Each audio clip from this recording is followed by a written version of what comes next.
Yes. Mayor Robert Oxmacher, Mayor Pro Tem Luke Wagner, Here. Councilmember Jeremy Holt, Here. Councilmember Bill Jenkins, Here. Councilmember Lisa Lake. Here. All right, looks like we are all here. Are there any requests to amend the agenda this evening? Seeing none, then we will move on to public comments. Public comment is an opportunity for members of the public to share their thoughts on matters related to town business. I will note that if you would like to speak on items that have a public hearing, we would ask that you wait until we hold that public hearing. Tonight we have two items designated for public hearing, 5A and 5B, dealing with McMorris Platt and then dealing with the budget. Has anyone signed up? No. Okay. No one signed up for public comment. Is anyone present that did not sign up but would like to address council? I see none. Then we will move on now to reports, beginning first with mayor and council reports. I will start things off with a huge thank you and recognition for the successful holiday event festival last Saturday. It was very well attended, and the weather could not have been better. So I appreciate everyone that made that possible, including all the folks that volunteered for that. Coming up this Saturday, we have a couple of the events in Old Town, 3 to 5, specifically at the church. Santa will be there at JJ's Salon. They've got a school rock band. There is hot chocolate sponsored by the insurance agency. I know that Timnath Beer Works is doing a happy hour from 5 to 8, and the church will be doing the tree lighting ceremony at 5:15. So hope to see everyone there. Mr. Jenkins, I know you had an Yeah, so last week was busy for me. I attended the Larimer Behavioral Health Policy Council, and I'll, in January, have some material to put in for that. They're doing really good work, and grant season is coming up. So more about that in January. I also attended the I-25 Coalition meeting, as well as the North Front Range Metropolitan Planning Organization meeting. In the reports is an I-25 North overview that includes a segment fact sheet and sort of an update of where I-25 is and what's coming. I will note that there is funds for a new interchange design study for 14 and I-25, so Mulberry and I-25. There are not yet funds for construction, but full design funds are happening. And finally, the NFR MPO, the state has ponied up $17 million in new grant funding that would be available within our area because we're non-compliant for ozone, and it will support multimodal transportation, so bike paths, walking paths, other forms of public transportation. And I know Public Works is aware of those grant opportunities and looking to see if we could qualify for some of that money. So that's my report. Thank you. Thank you, Mayor Pro Tem. Anything to share? Yeah, so I had my council chat recently, had it out at Timnath Middle High. Thought it went really well, and thank you to those who attended. Just a couple concerns were brought up, and I reached out to staff, and thank you, staff, for addressing those and helping me through the process.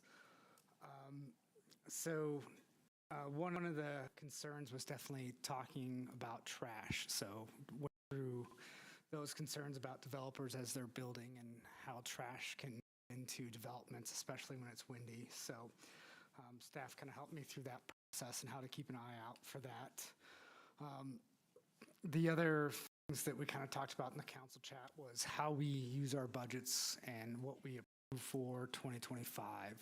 So a lot of the capital projects that were coming up around parks and what we're looking ahead for. So that was a big agenda item. Some of the other things that we talked about was traffic through kind of Main Street north of Old Town. So there were some complaints about J-breaks. And so thank you, Chief, for looking into that and making the police aware of that. So I thought it was a really good session. There was a Larimer County resident out there, and he had a picture of where the high school is, and there he brought a picture of like was it sheep that was crossing Prospects? It was an old picture, so how things have changed rapidly in our town. So it was really great. I want to thank Timothy High for hosting. It was great. They set up a classroom, and so it was great to be out there. And I think vice principal stayed late with. I appreciate them accommodating that. So it went really well. I look forward to the next session. I always enjoy those. It's really one-on-one time that we don't get up here. So I'm thankful to have that. So that's my updates. Thank you for that. Councilmember Holt. A couple things. I attended the respite ball a couple weeks back. I don't know if anybody else in this room did. I know I saw many familiar Timnath faces, but is probably our first larger scale nonprofit coming to Timnath. I think somewhere, I don't want to use exact numbers, somewhere between 900 to 1,000 people. They raised almost 800 grand, which just I think proves the need for that organization and community involvement. So I was pleasantly surprised to see such a warm welcome, which every year that grows, that number grows. So happy to have that organization coming in. And I said it to the chief when we walked too, but I mean, big kudos to the Timnath PD. Good, bad, or indifferent, but I've seen them and their presence all over, whether it be, traffic stops, accidents. I was actually on a phone call in the Starbucks parking lot today and saw a couple of the officers patrolling. The presence is seen all hours of the day and 24. Coming home at 9 o'clock at night, it's good to see our actual officers out there. So thanks for that and good work. Thank you. Nothing from Councilmember Lake? All right. Move on now to staff reports, beginning with finance. Ms. Gagliardi.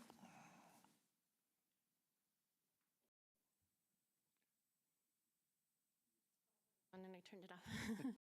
I just wanted to say we don't have a monthly financial statement in your packet today, and I just wanted to acknowledge my staff. The reason it's not a monthly financial statement is we've been doing triple duty on the financial system implementation. We went live with Tyler on the core financials and accounts payable the week of Thanksgiving, and we're going live on different modules this week. So Bonnie, Debbie, and Desire have just been real champs during this project, and I just wanted to acknowledge them. Thank you, and thank you to all of your staff for that work, including everything that has gone into the budget tonight, which we'll get into. Staff, anything for finance, or council, anything for finance? Okay. Public Works, Director Stone. Yeah, I have nothing to add unless you have any questions from the report in the packet. I would just ask maybe just a real quick broadband update, which I know was in there, but.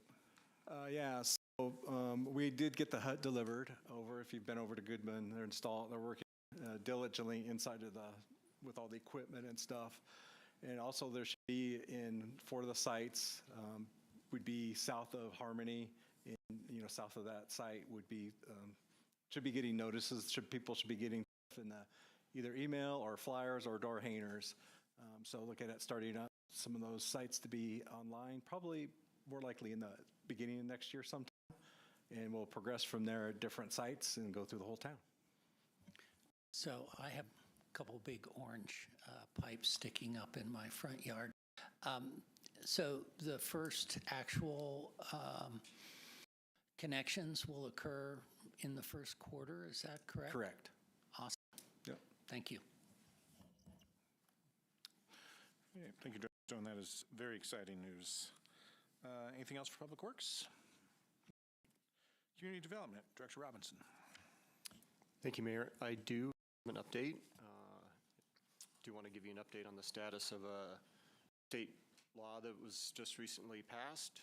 The state adopted a natural medicine law that takes effect on January 1st, 2025. This law allows the supervised use of natural medicines, psilocybin and psilocin, by individuals 21 years and older at state licensed healing centers and state licenses to manufacturers, stores, transport, and distribution of natural medicines, as well as the license for facilitators and employees of healing centers. So what town is doing is we're evaluating that. The state law also decriminalizes the possession, growing, sharing, and use, but not the sale of natural medicines. Local jurisdictions are allowed to adopt their local regulations governing the time, place, and manner of these facilities. As such, zoning changes to the state setback. There are state setbacks for these facilities. Currently, our land use code does not regulate them. Because of that, we'd like to take the time to evaluate the proposal. Staff is recommending a 6-month moratorium on natural medicine facilities until these land use controls can be put in place. We intend to go before the January 6th Plan Commission meeting for their consideration and bring it before you at your following meeting. So I just wanted to give you an update on that state legislation. There are other state bills that we are also dealing with in our other land use codes, but this one seems to be kind of top of mind and takes effect pretty quickly. So just wanted to give you an update. Thank you, Director Robinson. I appreciate the staff being on top of that, and of course we'll hear all about it, but I think it does make sense to take some time to make sure that we implement reasonable and responsible regulations on that. Thank you. Yeah, I appreciate Ms. Steffel for bringing this to our attention. She really kind of highlighted the need of that, keeping an eye out on the ball there. So, great. Thank you, Ms. Steffel. Anything else for community development? All right. Parks and Recreation, Director Casal.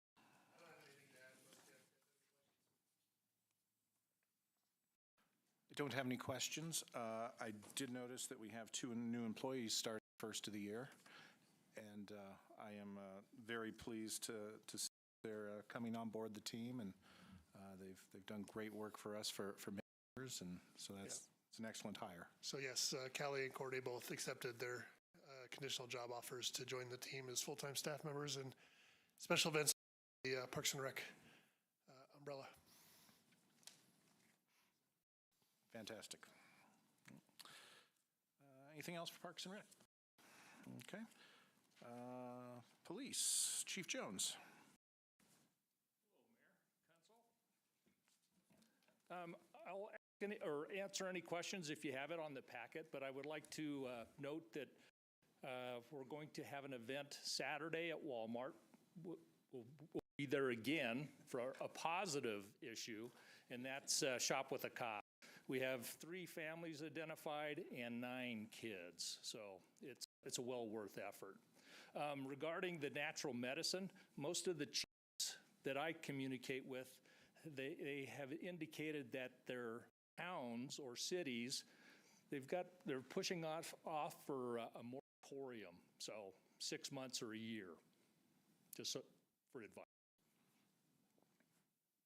Excellent. Thank you. Anything else for the chief? All right. Okay. Thank you, sir. And finally, Town Manager report.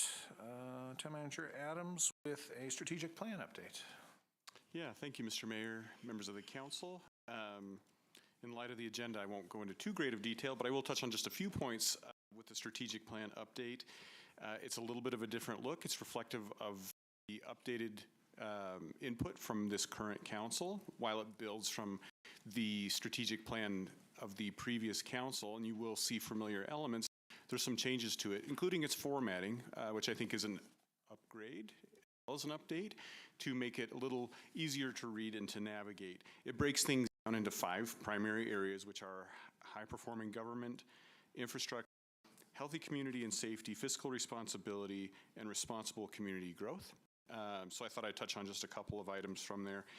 For example, within high performance, it describes our work on development of our community survey, including selecting a vendor for that. So while that has not launched publicly, a lot of the groundwork was laid in this third quarter. From an infrastructure standpoint, you actually kind of covered it, but the broadband, a lot of work was done in terms of running those outs in the third quarter to allow for that first quarter getting people started. Within healthy community and safety, there's a lot of work very visible if you've gone up Colorado Boulevard at all in the last several months, but the work to Wild Wing Park. And we anticipate that being fully completed by first quarter of next year. Within fiscal responsibility, obviously we'll be speaking to the budget tonight. We'll also be presenting our first budget book for evaluation by the Government Finance Officers Association, GFOA. And then finally, with responsible community growth, I was just going to touch on our traffic calming and pedestrian safety development.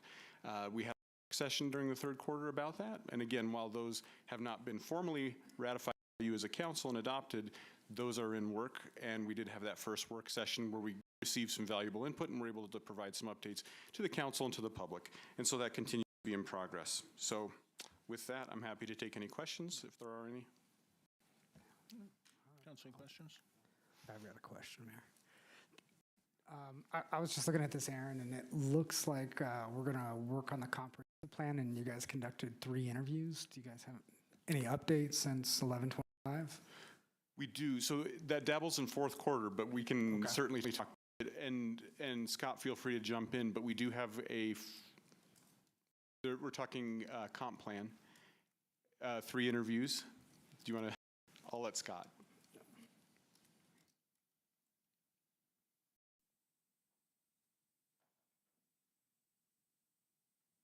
Apologize, I was having a sidebar conversation. Yeah, so we had 4 applications. We conducted 3 interviews. We selected a preferred consultant to update the comprehensive plan. I'm actually meeting with them, I believe, tomorrow to work on a refined scope. We intend to bring that before consideration at your January meeting. Thank you. Actually, Director Robinson, while you have the mic, actually, I should have asked when it was your turn, but can you just give a brief update on the Old Town Committee and the work they've done so far? Yeah, Mayor, we've met times. We have our next meeting on the 16th.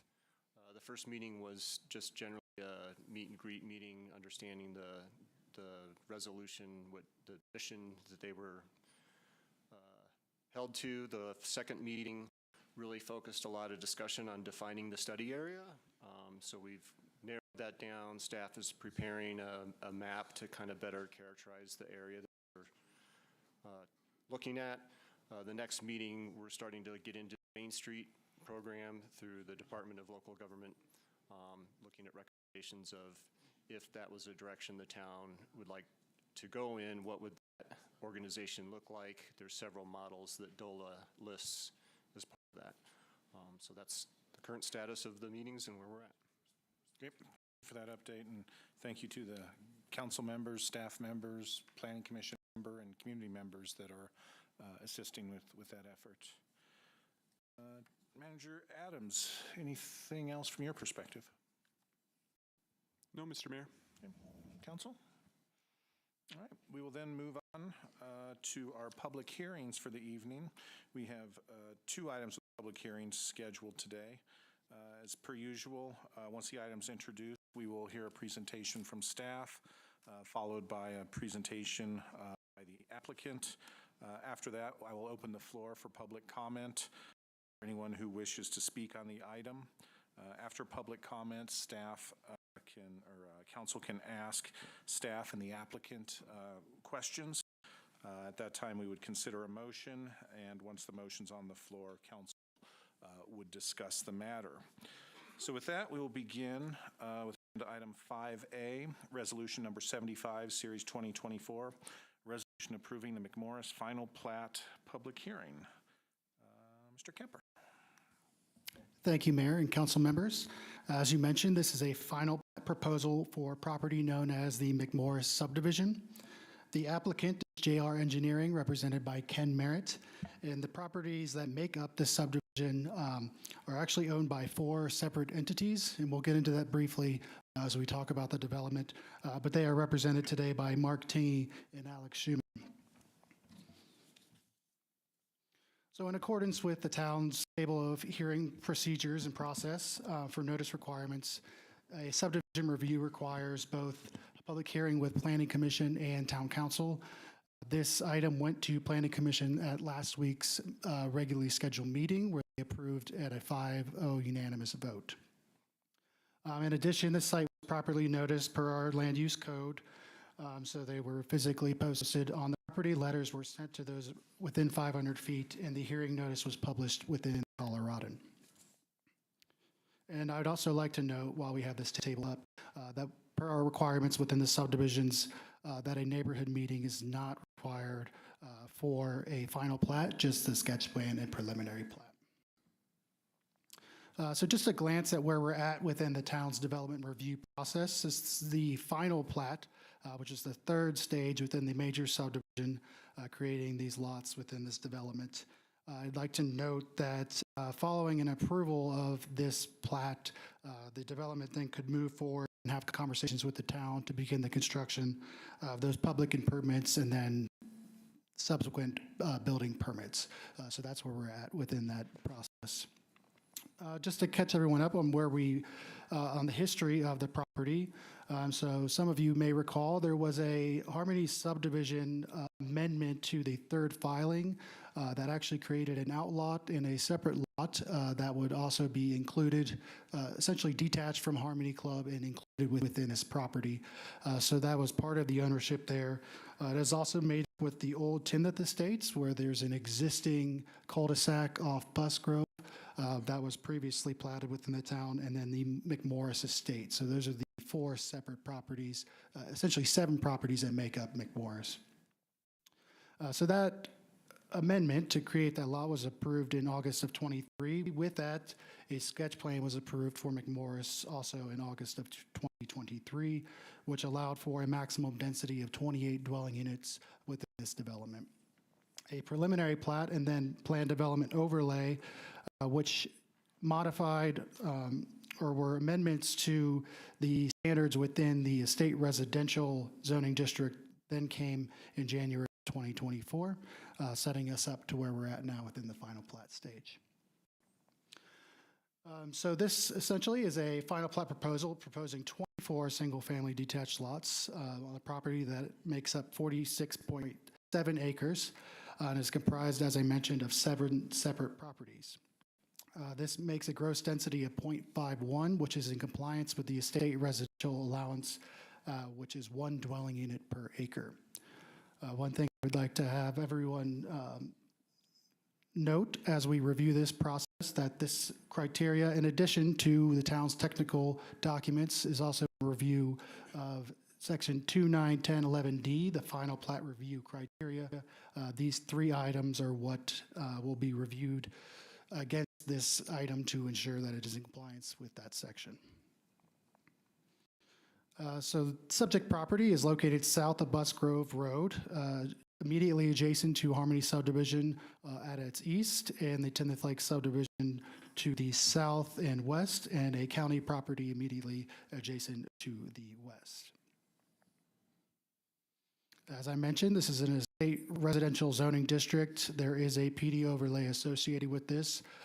It is, in a sense, it is matching the overlay or similar to the overlay that was established for the Harmony Club subdivision.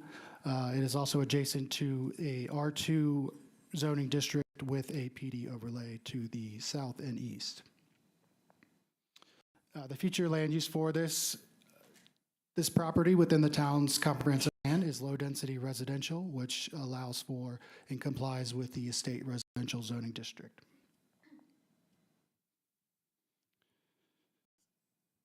So this plan, I'm going to speak on this plat. I'm not going have the actual drawings of what that subdivision is up due to the sizing of those documents. However, when I turn it over to the applicant team, they have the representation that you can see at a glance of what exactly this subdivision will look like.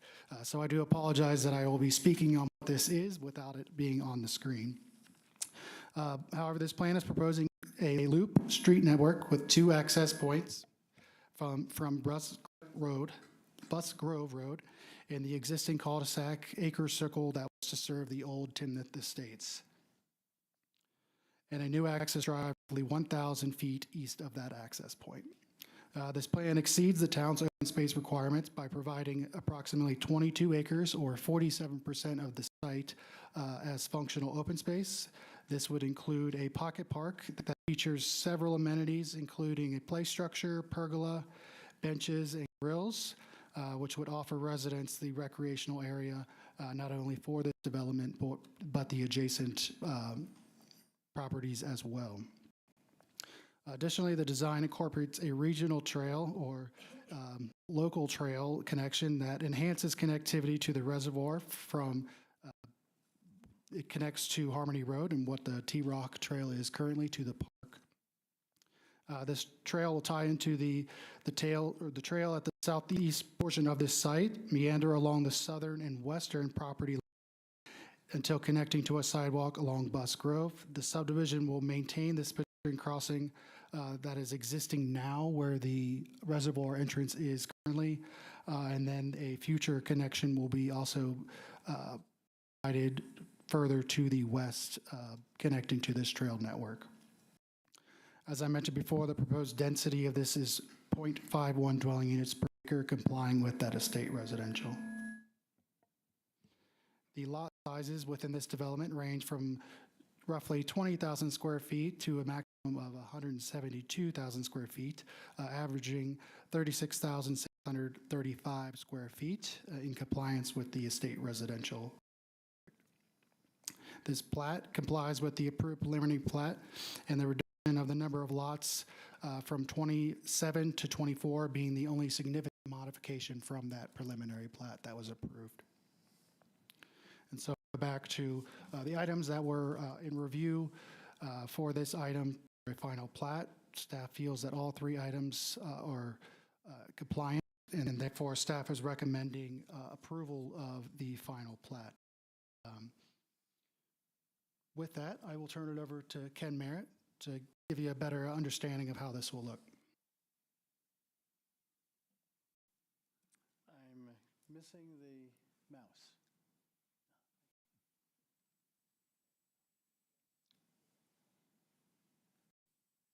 Good evening, Council. My name is Ken Merritt with JR Planners, Engineers, and Landscape Architects, representing the applicant this evening. Has done a great job of introducing the project, so I'm going to be uncharacteristically brief this evening, given the length of your agenda. Appreciate tonight. that. Thank you. Moving on, Chad pointed out, I think, all the primary characteristics of property. We do share the western bound. Our eastern boundary is the western boundary of the Harmony Club development. It's made of 4 individual lot owners. Chad pointed that out. Old Timnath Estates, directly adjacent to Busk Grove.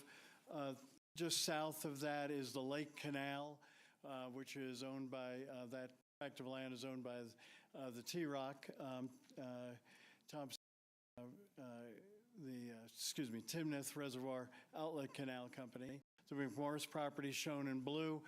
A lot within the Harmony subdivision, lot 206 of Block 10, and a small outlot that was created with the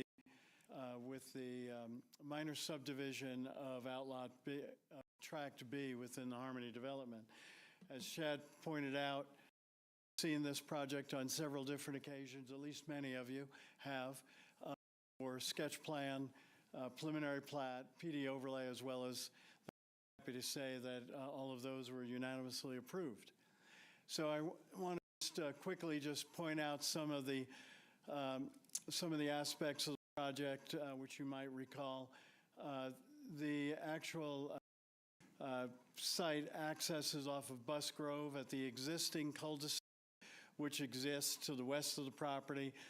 We're currently calling that loop road, Acres Circle. As it loops through the site, it does cross the Lake Canal with a box culvert, and then it loops back to the east and then to the north and east and Busgrove once again. Located right off of that easterly entrance is a pocket park. We'll look at that in a little more detail in a moment. The property is 46.7 acres. There's approximately, I think the highlights there is approximately 47% of the site, or 22 acres of the property is open space, which lies throughout the development. The major thing to point out is that at the preliminary and sketch plan stage, council approved 20 lot subdivision. Actually, we have reduced that to 24 lots due to engineering constraints and grading challenges. So the biggest change is up in the on the northeast corner of the road that comes in at the current roundabout. That was 3 with a private cul-de-sac, and it's now 1 large lot. And then just south of Lake Canal on the eastern segment of Acres Circle, it heads back towards Busgrove. That was 3 lots, and we reduced it to 2 lots. So there is a reduction in the overall number of lots, which reduced the density to 0.51 units per acre. But as Chad mentioned, it is compliant with the allowable density for this zone district. This is a sketch of the pocket park, which will occur on the northeast corner of the site. Approximately 0.85 acres in size. It'll include a tot lot, a picnic area, some open green space for play. It will be completely surrounded with a 3-rail wood fence, much like the Harmony fence that you've seen in the past, to provide some added safety and protection for users of the park site. It is important to point out that this site, the McMorris subdivision, will have full access to all of the amenities and open space within the Harmony Club development. So this is becoming integrated within the overall Harmony Club development itself. And I said I would be brief, and there I am. So I'm happy to answer any questions. Thank you, Mr. Merritt. We appreciate that. Before we get to questions, let's first see if there are anyone wants to make public comment. Mr. Garcia, has anyone signed up? Not received anybody's sign up. Okay. Is there anyone present who would like to comment on the matter? I see none, so we will move on to questions the council has. Mr. Jenkins. Yeah. Could you just, I see the trail on the south portion there. I see it go up, and I see the trail going up towards Busgrove, but I don't see the connection in between. Could you just kind of show me where that is? Sure. And maybe, Chad, you can help me out by tracing that out. The trail begins at the southeast corner of the property and eventually connect to the trail that goes all the way down to Harmony Road. It extends along the south boundary line, kind of meanders through that large 200-foot deep open area between ourselves and Timnath Crossings. Then it runs due north. That's the part I couldn't see, is that where it goes due so north it'll actually split the property boundary between us and the Timnath property. So it'll be a 10-foot wide regional trail connection. We'll have we've been working with the property owners to the west and acquiring on their property. It'll actually cross the Lake Canal with a pedestrian bridge. It'll be approximately 8 feet wide and 10 feet long. 10 feet long. 8 feet wide and 60 feet long. And then it does extend around that detention pond on the west side and connects to the trail along Busgrove. Eventually, that'll continue further to the north, across Busgrove, into the Timnath Reservoir Park site. Yeah, great. I see that northern It doesn't section show there. up, and I apologize for that. Great. Thank you.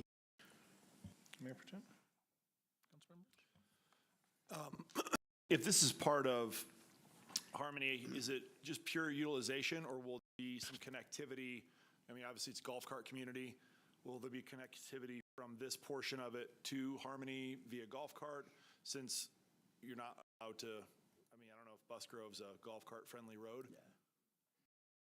Good question. Actually, there will be no pedestrian or golf cart connectivity or vehicular connectivity between this development and the Harmony development itself. Pedestrians will walk out to Harmony Road, to Busgrove, and be able to use the pedestrian walkway along the south side of Busgrove gate access, but there is no vehicular or pedestrian or access. Correct. Is there any potential, being a golfer and a member of Harmony, and if I lived there, I would want to drive my golf cart to the clubhouse and to play.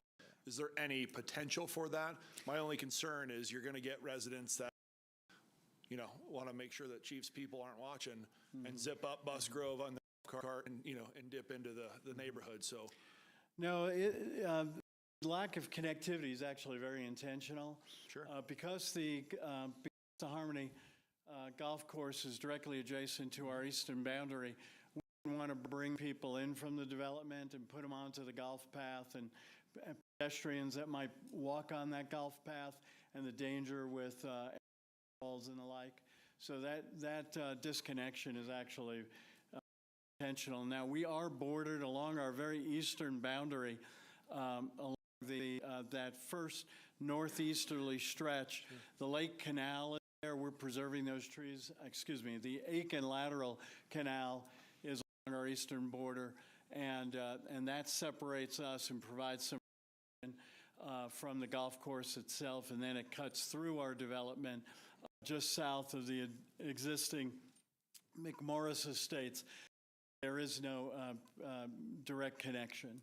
okay. Any other questions? This time, does any council member wish to make a motion?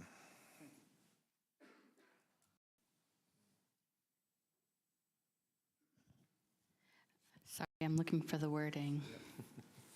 Page 53. I move to approve a resolution approving the McMorris final plat. I'll second.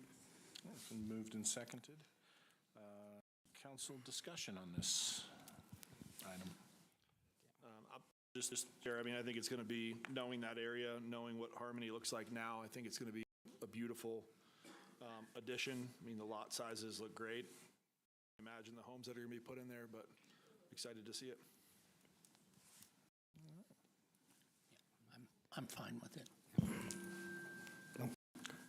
So for me, based on the review criteria of the staff, so thank you, staff. The final plat meets the town's open space requirements. So that's another check for me.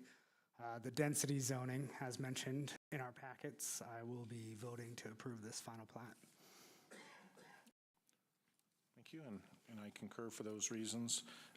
Council, is there any objection to a friendly amendment to the motion to adopt the staff recommended motion to allow staff to work with owner applicants to address minor non-substitutions prior to final signatures, and the accompanying agreements completed prior to any final signatures? Okay. We'll adopt that friendly amendment, and with that, all those in favor of the motion to approve the McMorris final plat with conditions as described signify by saying aye. Aye. Aye. Any opposed, nay? Okay. Passes unanimously. Thank you, Mr. Merritt. Good to see you as always. All right. We'll now move on to agenda item 5B, ordinance number 16, series 2024, an ordinance summarizing expenditures and revenues for each fund, adopting a budget and appropriating sums of money to the various funds and spending agencies in the amount and for the purpose as set forth below the town of Timoth, Colorado, for the calendar year beginning the first day of January 2025 and ending the last day of December 2025. It's a long way of saying the budget. Thank you. It's always exciting to get to this point in the budget process. A lot of work goes into it, so I'm excited to present the 2025 budget for you tonight. I'll just go through some high-level slides, and then we can answer any questions and details later. Just a reminder, this is our budget timeline. It starts in June, and it involves a lot of planning from department heads, projections, with multiple meetings meetings with the town manager and myself occurring in July and August. This year, there was a particularly heavy lift because we implemented new budget software in ClearGov, and we had a new chart of accounts. So I just want to thank department heads for their cooperation this year. And Kim in Public Works was like our CIP champion. She really was the expert when it came to that in ClearGov. So thank you to everyone. And then as a reminder, September 30th, we held a public budget work session with council. That was September 30th, and we adopted any changes that were made via council's suggestion to that budget. And we made that budget available on our website, social media, Your Timnath, and accepted public comment from the middle of October through November 1st. Those public comments have been incorporated into your packet in November and December. We did the first reading of the budget in November, and then now we're here to adopt the final budget in December. With the new budget, we did implement a new reporting structure.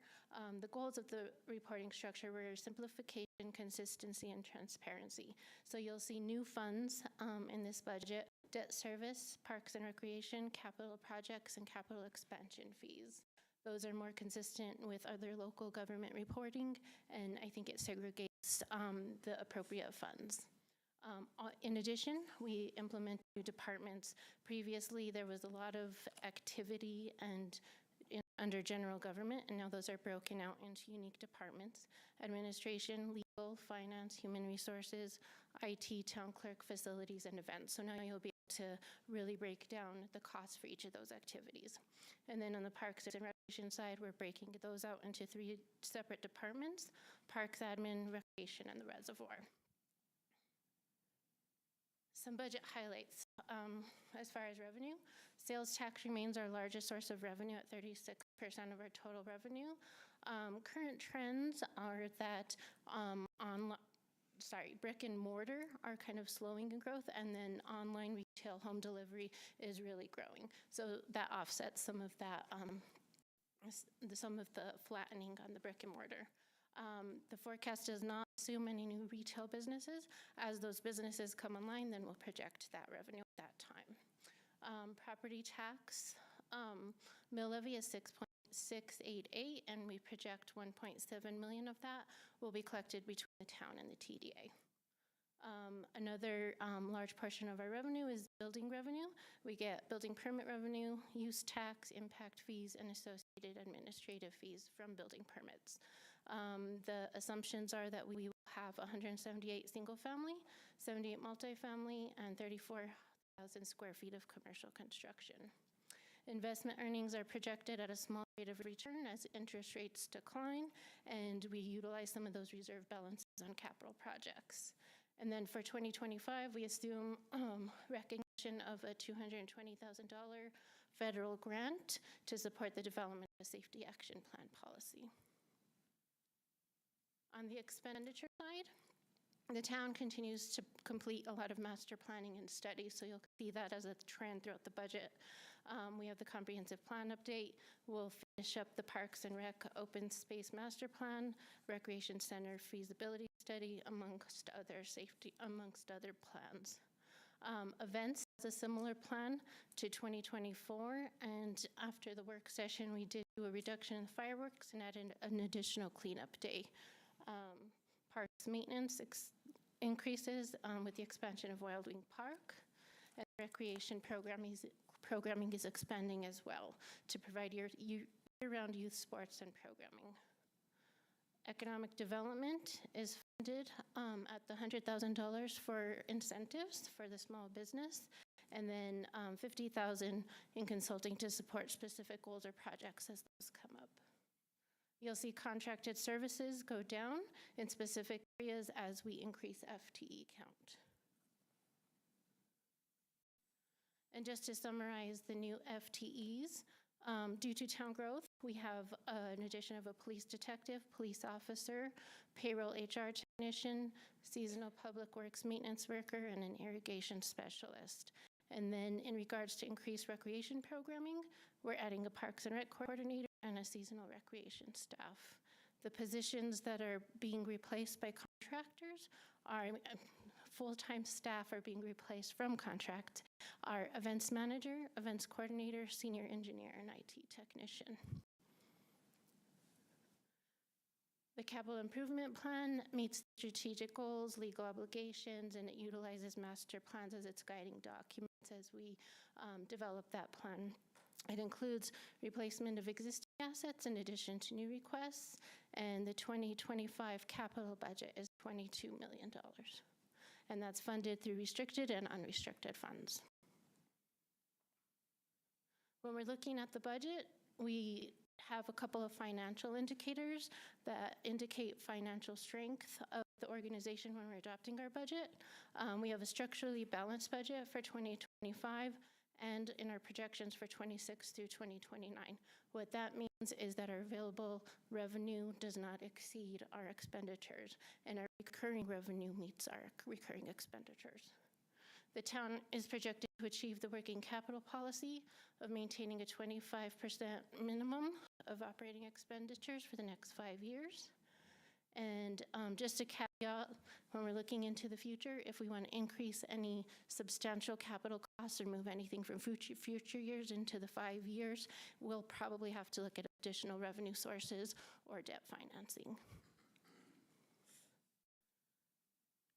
After the budget adoption today, we'll update the web content.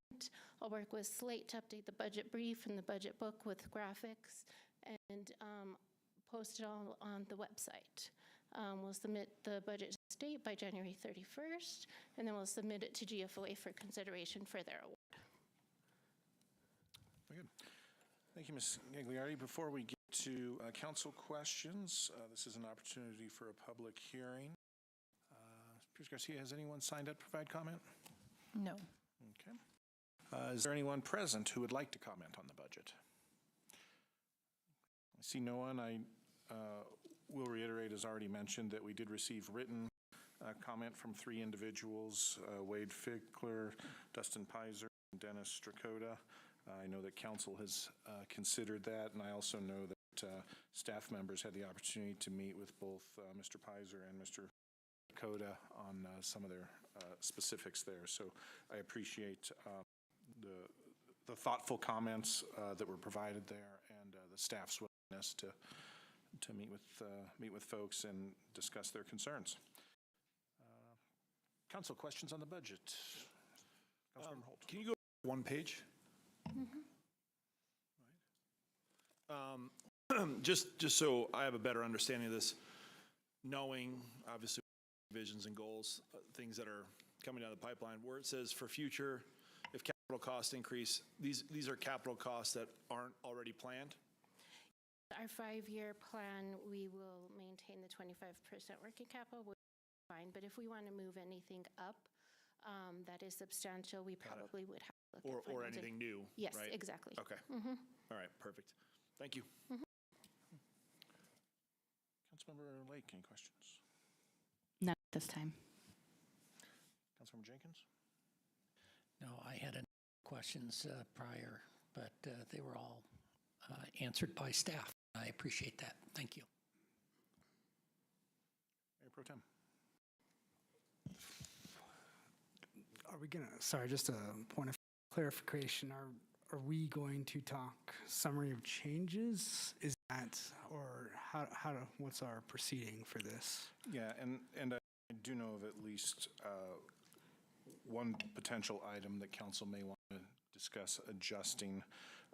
So at this point, I would suggest if council member has questions about specific line items, why they were added or amended from the work session, this would be an appropriate time to discuss that. And then after a motion, if we want to consider any amendments, we could do so at that time.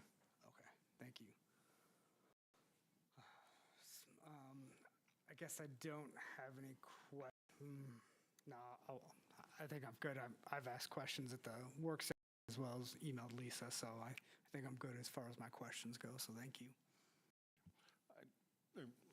Councilmember Holt, go ahead. Yeah, I think if we're going to go, not as much a question, just more a line item in here for me.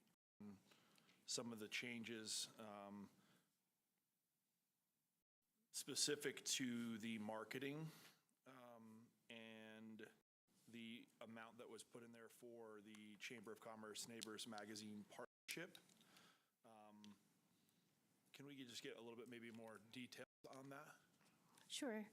This was one of the items that was in the public comment as far as supporting the Chamber of Commerce, and then we received a revised proposal from the Chamber of Commerce, and this was one of the initiatives. So I'm glad you brought it up because it is a discussion point whether you want to include that or not. We decided to just go ahead and add it and bring that to your attention so you could discuss that here. We could make any adjustments to the budget at this point. Perfect. Can I ask a question related to that? So I know it says Chamber of Commerce on there with the Neighbors Magazine. Is that officially a publication of the Chamber of Commerce? Is that revenue that they consider to be chamber revenue? Because when we had the community member come and speak, I got the impression it was a separate from the chamber.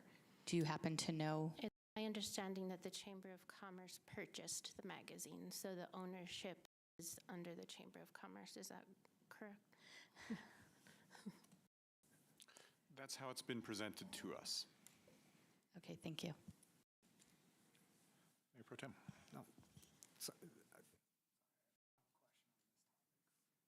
Okay. I get the sense there's really a desire to discuss this, and there'll be time to do that. Do others have questions about this line item or other line items or the budget generally? I'd want some assurance that the funding for the advertisement in the magazine is in fact going to a nonprofit Chamber of Commerce, not to an individually owned for-profit publication. And I'd want that to be contingent on approving this. Okay. Any other questions? I have a general question about, so Lisa, the numbers that you presented to us at our work session, can you explain to me what's going to be published on the website? As far, the budget book to me is very brief in detail. Our packet had lots of detail, like all the way to the account detail. Aaron was nice enough to guide me to the, what is it called, the budget brief. So can you walk me through what you plan to publish on the website? What level of detail will be available to residents? So that I can understand what will be available in terms of that citizens can see for budgets? Sure. It is brief and summarized intentionally for this budget brief, but once we publish online, ClearGov does have the functionality to do groupings. It may not be by the line item, but you can see by department and specific categories what each department is spending. So it will be more detailed on the website. ClearGov and Excel and I were having a little bit of a struggle for this, but yes, it'll be more detailed. You had all the detail in the previous work session. Yeah. I was like in this, I was just hoping like to this, like you gave the general fund at the highest level, but if resident wants, they can go in and get down to Parks and Rec or get to admin or whatever that might be. Yes, they will be able to see at least the department level and then some categories. Okay, perfect. Thank you. Yep. Okay. Any other questions? And then understanding that once this motion is before council, we still have the option to amend if needed. At this time, is there a motion to approve the ordinance summarizing expenditures and revenues for each fund, adopting a budget and appropriating sums of money to the various funds and spending agencies in the amount and for the purpose set below for the town of Timnath, Colorado for the calendar year beginning on the first day of January 2025 and ending the last day of December 2025? So moved. It's been moved by Council Member Holt. Is there a second? Second. All right. Have been moved and seconded. I will now open the floor to discussion, and then before voting, we can consider any proposed amendments. Councilmember Holt. Yep, I would just, more discussion specific to the marketing aspect of it. I think we all, for the most part, share the same, I wouldn't say concern, but just wanting more knowledge that the funds dedicated to said magazine are going to the actual chamber, and if it's, using those funds to grow the chamber. I personally feel as if that amount of money, frankly, I think we can send out 3,000 mailers on a monthly basis with exact data to residents with clear-cut one item versus having to go through a magazine in order to get to the middle. Most people throw the magazine away. A lot of people read it. I think the masses can be better served if that's the pitch to get the word out of the events, the ongoings, the functionality of the chamber, if that's where we want to put those dollars. So I would be inclined to use that money. I have no problem with that, getting the chamber up and running and promote, but maybe have it more as a general dollar amount than specific to marketing in that magazine. Other comments on this line item specifically or the budget generally? Yeah. Go ahead. Yeah. My comment on this line item is I support keeping it in the marketing budget, but I more support maybe some things like if there is an event for the Chamber of Commerce, kind of like the respite ball or something like that, rather than necessarily focusing on the magazine. So again, I'm fine with it being in the marketing budget, but I would encourage staff to spend it in a different way than the actual magazine at this time. I'm just unclear, like I think many of us are, about the ownership of the magazine and the direction of how this would be used for the magazine. So I'd rather spend it maybe in promotional events rather than the magazine. Yeah, also, this wasn't part of our, part of the presentation in work session, or it's sort of a last minute get it in. And so I'm feeling a little uncomfortable about the magazine approach. I'm not opposed to supporting the Chamber of Commerce, but God, I wish it was a little more planned and thoughtful. Mr. Mayor, could I jump in on this just for a quick second? Yeah. Lisa mentioned this earlier. In putting it in, we're really trying to catalyze this conversation. So this does not necessarily represent an endorsement nor a detraction. We just wanted to bring this conversation to a head, essentially. I'm detecting obviously some apprehension to the magazine specific, but potentially a general sentiment to support the chamber.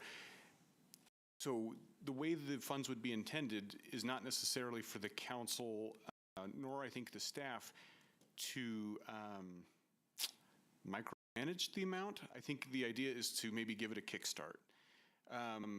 I would suggest is that if the council's comfortable with the $35,000 amount, but not wild on the idea of the magazine, that we could work with the chamber to make sure, first of all, that the payment goes into the coffers directly of the chamber, and second of all, we can work on promotional materials outside of that. So it sticks to the idea of marketing, but not necessarily through that venue. It's just a thought. I thought I would put that out there. Thank you. Manager Adams. Councilmember Lake. So I would agree with what you all said, and I know this came up a couple years ago when we were giving money to the Colorado Youth Outdoors, and I think a conversation potentially for another day.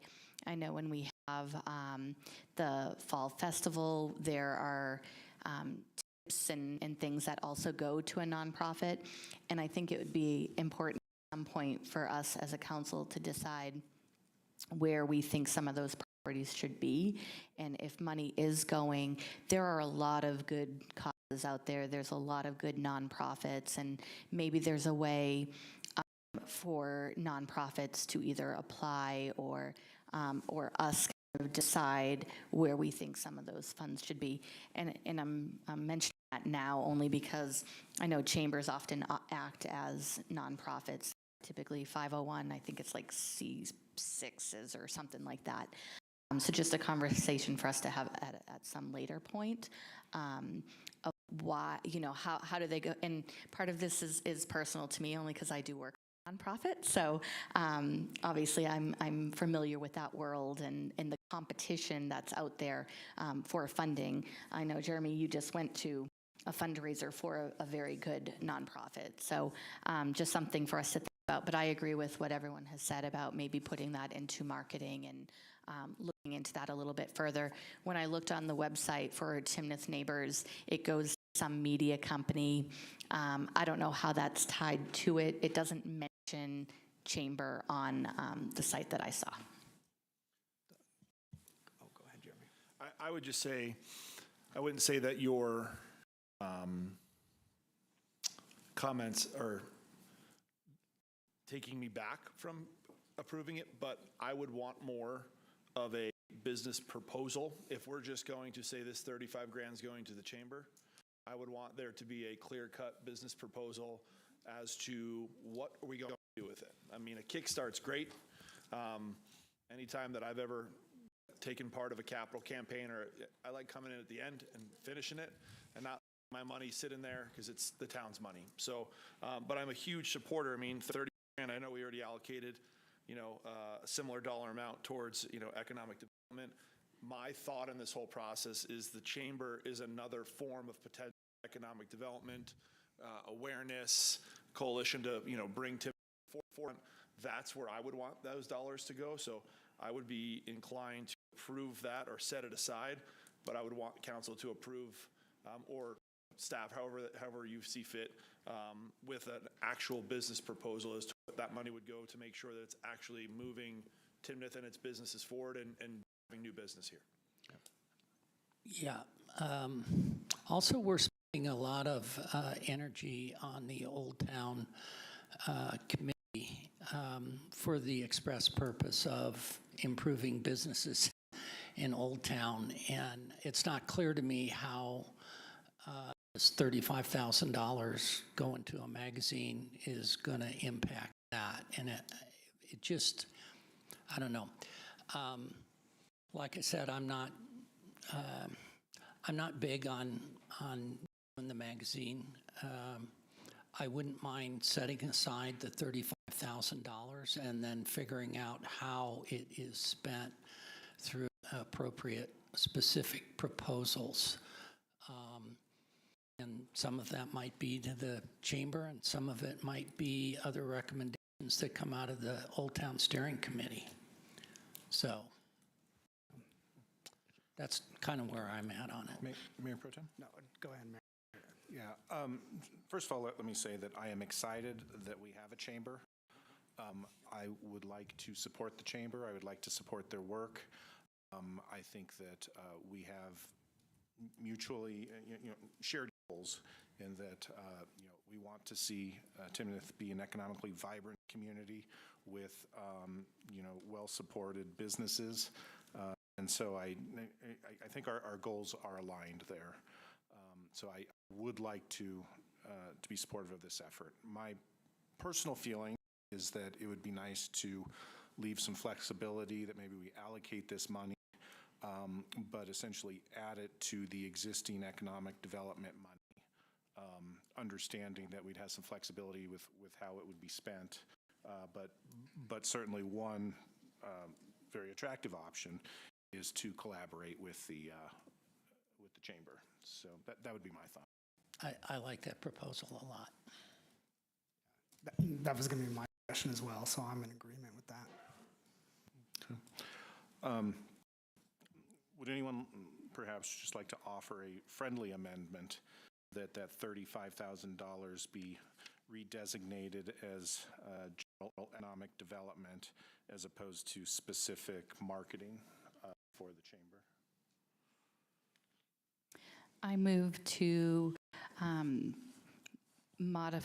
make an amendment to the budget or your proposal to move the $35,000 1,000 out of marketing and put it into a general economic development line item. Is there a second to that? I'll second. Okay. And let me just ask, Lisa, from a budgeting perspective, is that doable? That is doable. I'll just move the line items around, and we don't need to change the ordinance at all because we appropriate the fund level, but I'll make sure it gets moved in the budget prior to us publishing. Mr. Mayor, may I ask just a clarifying question? I'm trying to read between the lines. Is there still an appetite to mark this in a way for the chamber? Should we come to an agreement, not that the magazine, a different set of marketing materials or criteria, or should it truly be held back for economic development? I'm asking the question because if that's the direction, staff will continue conversations with the chamber to reach a place that makes sense. Otherwise, we will probably hold back and hold it for economic development in the more general sense. And I'll ask everyone to offer their perspective. My thought was to allocate it with the most flexibility as general economic development, but understanding, at least my personal view is that supporting the chamber would be, in my mind, a good use of that money. Does council have other perspectives, or? I would say I'm in agreement. The flexibility, I would love to see all of it go to the chamber for the right reasons and with the right plan set forth, but knowing that that money is truly going to go to the economic aspect of Timnath. Could it all go there with the right plan? In my opinion, yes. But you know, to the mayor's point, the flexibility where if they came up with a great plan at 20 grand and there's still 15 grand and that can be shifted towards something in the same ballpark in economic development, that we have that flexibility to do so. I'm on the same page with Jeremy on that. Okay, that's helpful. Thank you. Okay. Any more comments before we vote on the amendment? Okay.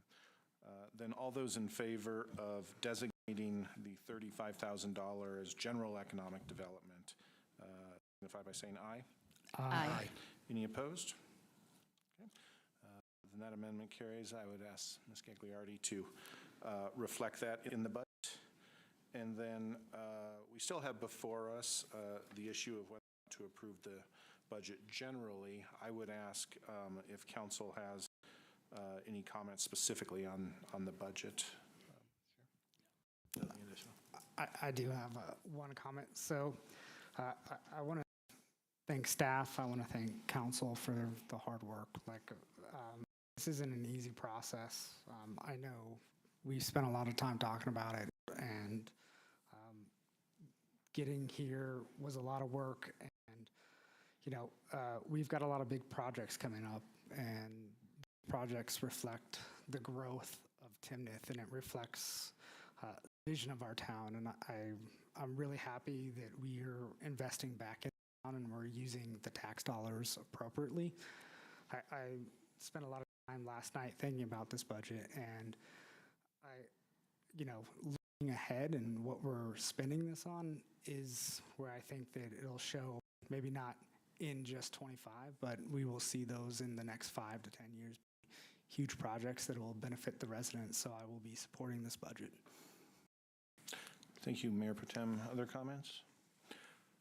I will remind briefly, which is to say that this was a more challenging budget than we've seen in years past, given that you know, sales tax revenue has flatlined a bit, given that while there are some commercial properties you know, in the pipe works, that not a lot of new stuff came online last year. And I really appreciate the effort, that thoughtful effort that staff went through in terms of being responsible and requesting new positions. You know, there are some places where we cut back a little bit, and one of those is events. And I know that we have great events here, and that people enjoy them tremendously, as I do. But I appreciate everyone's willingness to, you know, recognize the budget reality and make a slight reduction there. So I just appreciate everyone's work on this and encourage council to support passing the budget. Okay. There's already a motion for us to approve the budget. I read it the long way before. I won't do it again. But all those actually, we're going to spend a lot of money here, so I am going to ask Ms. Peters Garcia to take a roll call vote on the budget.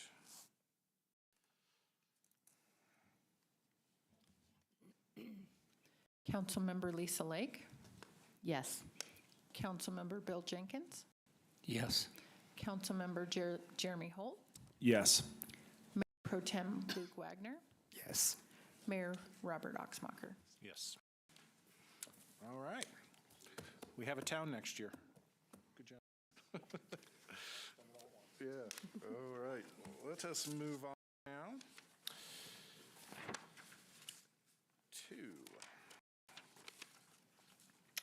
our regular business, beginning with item 6A, Resolution 76, Series 2024, a resolution approving levying general property taxes for the year 2024 to help defray the cost of government for the town of Timothy, Colorado for the 2025 budget. Ms. Gagliardi. Yes, this is the annual resolution to set the mill levy. Just a few items to note. The mill levy has not increased since 2006. The current mill 6.688 will produce approximately 1.7 million between the town and the PDA. And just to give an example, it equates to $45 a year residential and $180 per year commercial per 100,000 actual value. So a $700,000 home value, it's $315 a year in property tax for the town, and then a $5 million commercial building equates to $9,000 per year. Council, this is largely a routine matter that we pass every year, but I have questions on this. I do have one question. Is there any legislation that you're looking ahead to in 2025 that might affect our mill levy or ability to collect these taxes? Yes, there was some recent legislation, and Timnath is fortunate enough that we're a home rule municipality with our own charter, so we don't have some of the revenue caps that other districts and municipalities have, so that's fortunate. The other thing that will impact us is the assessment rate. That gets ratcheted down over several years. So for residential, right now it's at 6.8. It gets ratcheted down year by year to 6.5% of the actual value to get to the assessment rate. And then commercial, I believe, goes back up to 29%. Yeah. Okay. Not a significant impact as we thought it might be, but the legislation that was passed in the special session this year was in our favor. Okay. Thank you.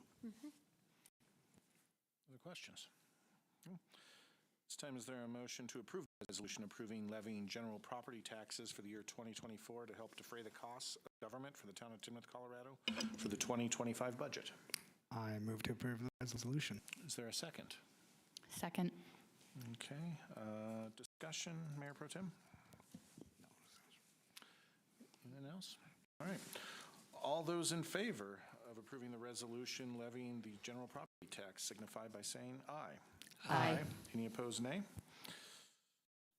Congratulations. We have taxed the residents. All right. Item 6B, ordinance number 1, Series 2025. Hey, it's the first one of those. An ordinance approving the Ladera Plan Development Overlay Amendment number 2, first reading and setting of a public hearing for January 14th, 2025.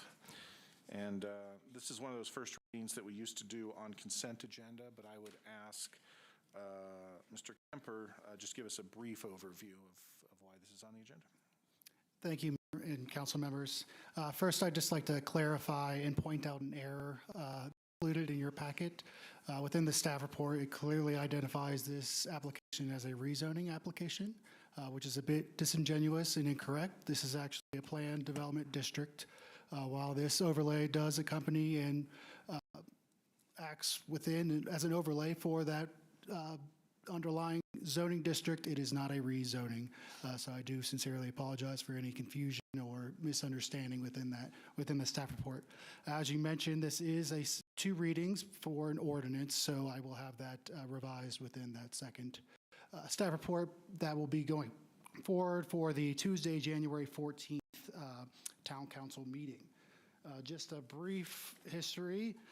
There was an original PD overlay for this property approved in October 2021 with a subsequent amendment in 2023. So this is the second amendment of that document. Just a very high level of what is being requested within this document. A height exception for a height within one lot within the Ladera subdivision filing number 3.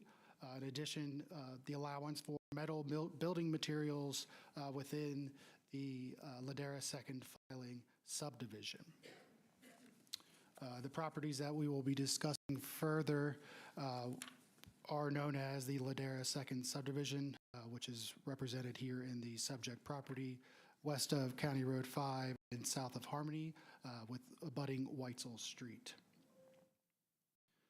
Just to so everyone is aware, the items that will be reviewed by you as Town Council for approving of this document are outlined in Section 2914 of our Land Use Code. So on that January 14th meeting, we'll have that discussion, and ultimately you as the council will determine if these items, these 4 items, or 5 items, I apologize, are meeting that criteria in your opinion. With that, turn it over to any questions you may have. Great. Mr. Kemper, thank you very much. That orientation is actually very helpful. And assuming this passes this evening, we'll have that public hearing on January 14th. Any members of the public that wish to comment can do so at that time. Is that correct? That is correct. Okay. Council, any questions? Okay. At this time, is there a motion to Ordinance 1, Series 2025, an ordinance approving Ladera Planned Development Overlay Amendment number 2 on first reading and setting a public hearing for January 14th, 2025? I put forward a motion to approve the ordinance number 1, Series 25. It's approving Ladera Plan Development Overlay Amendment number 2, first reading, setting the public hearing for January 14th, 2025. Is there a second? Second. Any discussion? All those in favor of approving first reading and setting public hearing signify by saying aye. Aye. Any opposed, nay? Very well. We will be back on January 14th then. Moving on to item 6C, Resolution 77, Series 2024. Resolution approving the contract with TST Incorporated Consulting Engineers for Transition Engineering and Planning Services. Director Stone. Yes, in your packet is a resolution to approve the contract with TST Consulting Engineers for Transition Engineering Planning Services. So just give you a quick overview. TST has over 10 years of history, including managing a lot of the town projects. Before in-house staff transition, that started about a year ago with the staff. So part of the bid waiver request it's unique is that there's no other consulting firm that's been working for the town for 10 years are doing these projects. But this is the closest we could get as far as looking at a contract that would look for a scope and time limited work orders to complete the transition. Some of the items would be development review engineer, and as was in the budget, that was one of the positions we talked about. This would complete the in-house staff transitions with that position. We are looking at starting that at the beginning of 2025, and we do have scheduled some interviews. We have a couple applicants, so we'd like to get that started as quick as possible at the beginning of the year. The other thing is just continuing project consulting services for existing projects that are under the works right now or being constructed. Also that we anticipate most work orders will be completed by spring or summer of 2025. The only work order in your packet would be on-call litigation. As you know, sometimes litigation takes a little bit longer. It's out of the town's hands. It's in the court system. So we'll know, of course, by the end of the year if there's any more need. We're hoping that some of these will be taken care of here shortly. But again, like I said, with litigation, it's unknown what the timeframes would those be. So as far as justification for all these, ensures continuity, avoids costs of transitioning to consultants. So if we have a project somebody that's been doing the work, doing all the billing, doing all the inspections. If we hire another contractor to do that, there's going to be a lot of overlap, redundant costs. There's also would prevent delays, and it also would utilize previously authorized funds, so there would be no change in what we've already budgeted for. So in your packet, we do have 9 different work orders.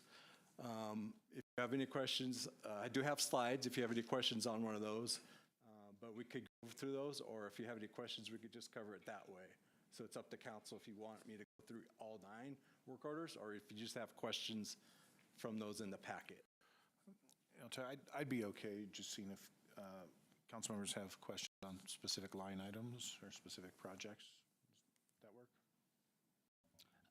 Yeah, I don't have questions on specific ones, but just I think it's important to point out that this is a continuation of the transition to in-house staff. It's closing out projects that in some cases they've been working on for multiple years. So their knowledge base is much higher than if you brought somebody in for the last 3 months or the last 4 months of a project. And it sounds like you anticipate that the bulk of these will be completed by summertime, maybe some beforehand, with the exception of the on-call litigation where they are subject matter experts and would need to be called in any event, because there wouldn't be anybody else that would have their knowledge, right? You couldn't hire somebody. So that makes sense. And then the last one is the engineering work order, which will not be needed if you hire somebody in the first month or 2 of the new year. So to me, this makes a lot of logical and financial sense. So that's my comment, and I'll be supporting it. Questions? So Justin, if I understand correctly, all of these that we're seeing tonight have already been budgeted in some way, and there's no actual additional cost that we're talking about tonight. Is that correct? Correct. Those were included in your budget that you just approved. Yeah. Right. So, but it would have been like 2024, right? So we're not actually like, these were costs that were approved previously, right? It's not additional costs for these services or these work orders that we're seeing, right? Yeah, maybe I could defer to find that, but like for the capital projects, those just get rolled over. So they were budgeted 24, so they'll just roll over into 25. But for the staff, it would be a new item, but I'll defer to Lisa on that, so. Yeah, Justin has correct. The capital project budgets were approved in 2024 as part of the capital plan and appropriated. The 2 that are not and are included in the budget as line items are the development review and the litigation. Yep. Okay, Those 2. perfect. So Yep. it's really, we're not looking at, okay, No. perfect. So one thing I think I would ask out of this is, we've got some projects that are carried over. I know you send out emails to us, Justin, on a weekly basis, but, maybe targeting mid next year, maybe if you could check back in with council and just give us an update kind of how these work orders are going along and if they're closing out kind of as expected in here and making sure we're just on time with these projects, if that would be helpful. Yeah, we could do that, especially as we close these out. We could just let you know in the Friday update. I think it'd be helpful just to bring these back into a council's back and just say, we've closed them out and we're done with these and this part of the work orders or this part of the contract is done, if you don't mind. Yeah, we could do that. Thank you. Director Stone, just to clarify, council would be authorizing this expenditure up to the requested amount, but some of these projects may come in less than that. We may not spend all that's being authorized. Is that correct? That's correct. Any other questions? Okay. This time, is there a motion to approve the resolution approving the contract with TST Consulting Engineers for transition engineering and planning services? Move to approve the resolution. Is there a second? Second. Okay. comments? I'll just reiterate what Bill said. I think it just kind of makes sense that when somebody's been working on something for so long, to take them out kind of towards the end of that just doesn't make sense financially, time-wise, or anything like that. So I'll be supporting this. I'll echo that too. I think TST's done a great deal of work in a very fine fashion for many, many years. And having them finish out the projects they've already been on is absolutely makes sense. Councilmember Perkins, anything? Mayor Pro Tem? Yeah, I'm definitely going to be voting in support of this. You know, some of these are our biggest projects that we have in town, and I think it's very important that we close them out right. All right. And I'll note that Mr. Toronto, Mr. Blakely, and Mr. Williamson are all here this evening. Gentlemen, thank you all for being here. It's good to see you, and you know, we don't see you as much as we used to, but we still appreciate your work and all that you're doing for the town. For the reasons already stated, this makes sense, and to do otherwise would probably be to do it at more cost and less efficiently. So I will also be supporting it. All those in favor of the resolution approving the contract with TST signify by saying aye. Aye. Any opposed, nay? All right. It is approved unanimously. Moving on to item 6D, Resolution 78, Series 2024, a resolution to approve the 2024 Safe Streets and Roads for All Grant Award Agreement with Local Match.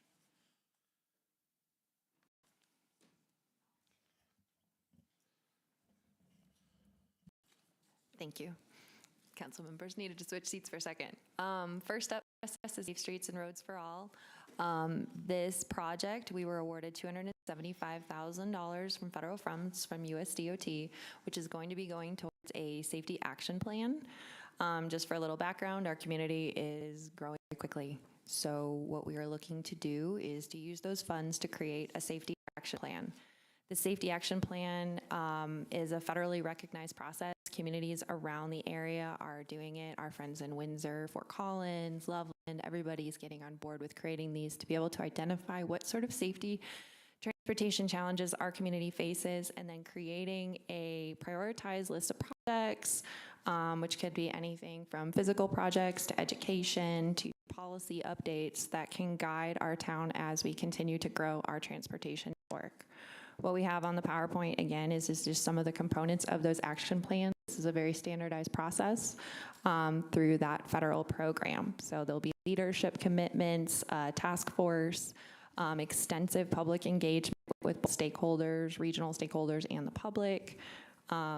Analysis, we're going to be able to grow our crash database and actually get data, posting stuff online, and building out some of the foundation that'll help make decisions for our transportation network.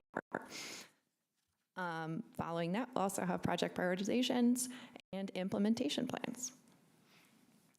Project timeline, what we're asking you today is to approve the contract award. The contract's pretty standard. USDOT doesn't really change much, so hopefully you like it. Because I guess whatever. And then following that, when USDOT decides to sign the contract, we will go ahead and get started, select a consultant, and kick off the whole process. The whole safety action plan is expected to take about 2 years. So overall, $275,000. The grant amount that they are giving us is $220,000. $55,000 is our local match. Questions? All right. Council questions. Councilmember Jenkins. I would just like to say thank you for applying for the grant and getting it awarded to us. I think it's an important milestone, and I'm very supportive of this project, and it may generate the need for more capital improvement in the future specific to the plan, so be ready. We'll find more grants.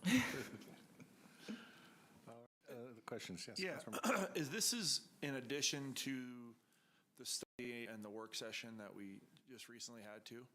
Yes, so those are 2 small policies that we will be building off of. The safety action plan kind of takes a step back and does like an overall, but those policies that were those are like action items. Sure. But these will all marry up very nicely together and kind of build of each other. We just kind of took two things off the list and got it done sooner. Yeah. Great. I mean, then, correct me if I'm wrong, but the nice thing this is going to do is it's going to identify where the problems are on the basis of analysis data, so that you can then mitigate those safety risks. So it's really taking kind of a scientific approach, which I really appreciate. You are correct. This time, is there a motion to approve the resolution to approve 2024 Safe Streets and Roads for All Grant Award Agreement with Local Match? So moved. Is there a second? Moved and seconded. Council, any commentary? Go ahead, Lisa. I just want to say that I also appreciate anytime we can apply for grants, and hopefully this will lead to more options to be able to apply as well, especially having the data. Exactly. Yeah. No, as I said, I'm a big supporter of this, and hopefully future safety and transportation related grants and activities. Thank you. Mayor Pro Tem. This resolution is deeply personal for me, and I think by committing to the Safe Streets and Roads for All, we're taking an essential step towards preventing tragedies. And this is ensuring whether people are driving, biking, or walking, that they can navigate our streets safely. So I'm really proud to support this initiative. Well said, Mayor Pro Tem. I was all for this one, like free money, but then Councilmember Jenkins says this is going to cost us. Well, it may cost us, but hopefully it'll be through local match and more federal or state money. I think I heard we'll find more grants. So that's on record. Yeah, we're going to hold you. We're going to hold you to that. No, this makes a lot of sense, and I appreciate the work in pursuing this grant, and it's an important project. So thank you. All those in favor of approving the resolution as described signify by saying aye. Aye. Any opposed, nay? The resolution carries unanimously.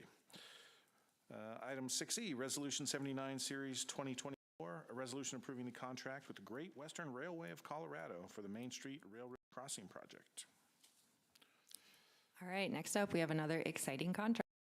The Main Street project has been on the Timnath CIP for some time. What this project is looking to do is install sidewalk, curb and gutter in the gap in the Main Street area. It's about 200 feet of sidewalk and curb and gutter, and then in addition, we're going to be putting up the railroad crossing signals and gates. This project is in coordination with, it actually started with a grant from CDOT, just to give you a brief history. They were going to come out and put up 2 crossing gates, and the town decided to partner, like join on essentially we'll call it, and add on 2 more crossing gates in order to create that quiet zone. Quiet zone again is when the train doesn't blare its horns when it drives through. So if we have 4 quad gates and curb and gutter, no horns. Again, the goals of this project, fixing a gap in the sidewalk and our transportation network, and then also creating a safe transportation. What we're asking you here today is to approve the contract with Great Western, just so you kind of understand where we are in the process. We are in our design phase. That means we're preparing final bid plan specifications and estimates. During this phase, we traditionally get contracts with the railroad in order to move the project forward. So this contract is Timnath's contract with Great Western. CDOT also needs to get a contract with Great Western. Following that, we will prepare our final design plan package, and then we'll be entering the construction phase. So this is kind of step 1 in a process. Again, this project has been budgeted in the CIP for $380,000. This contract is to authorize the $136,151 to pay the railroad to do the work. Questions?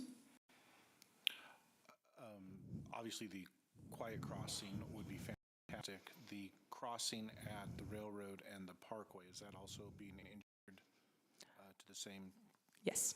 So those 2 have to go hand in hand. They are so close. So once we have both of those crossings in place, then we can apply for a quiet zone for both of them, but we need the physical infrastructure.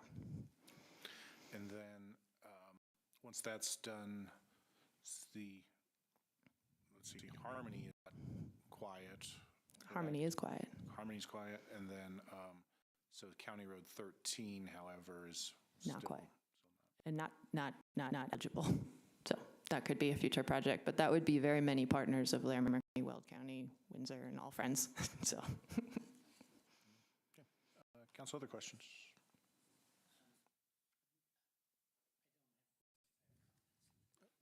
Okay. I have a quick question. What is your estimated, now granted, this is a loaded question because you're dealing with CDOT and the railroad. Yes. But when do you see that being complete? That is a very good question. My hope is we are going to work in collaboration with our partners to kind of continue to make sure that this doesn't fall from their ideas and stuff like that. So we've reached out to CDOT again to see where they are with their agreement and to keep pushing this on. My goal is to get this done this year, but we all know where the railroad stands as well. So. Okay. So for clarification, the hope is this project would be completed by the end of 2025. Sorry, Thank forget you. what year I'm in. Thank you for clarifying. We've received numerous letters from town residents about this specific project, so now I have a really good answer for them. Thank you. Any other questions? All right, is there a motion to approve the resolution approving the contract with the Great Western Railway of Colorado for the Main Street Railroad Crossing Project? So moved. Is there a second? All right, Councilman Jenkins, comments? No, I think this is great. It's been in the town's thoughts for a long time, and it's great, fingers crossed, that it will happen in 2025. Councilmember Holt?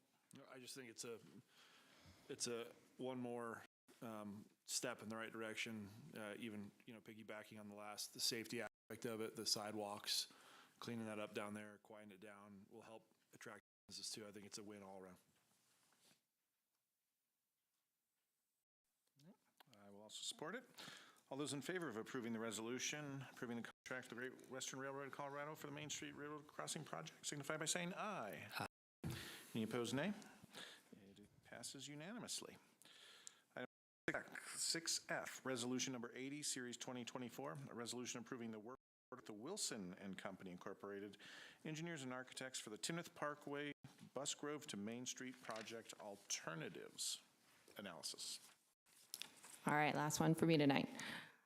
This project is for the extension of Timnath Parkway. We're calling it Timnath Parkway Bus Grove to Main Street. So currently Timnath Parkway is stopping at the roundabout, which I don't know, I hope you guys have driven through. This project is going to look at finalizing our conceptual alternatives, looking at cost, environmental impact, and stakeholder outreach in order to understand what our options are to get it from that roundabout back up to Main Street. So this contract is with one of our general engineering consultants to analyze those options and truly figure out what that's going to cost us and then select a preferred alternative for us to move forward. That area that's highlighted is the area that we're considering the study for, and we'll be preparing 3 different options that, again, focus on meeting the needs of the project, which is, again, to sweep Timnath Parkway over back to that Main Street County Road 5 in the most effective manner that meets the needs of the town. Again, Timnath Parkway was envisioned in 2002. When we draw that dash line on the plans, not a lot of detailed engineering goes into that dash line. This is the first step in, setting that alignment and then picking a direction to move forward with the town.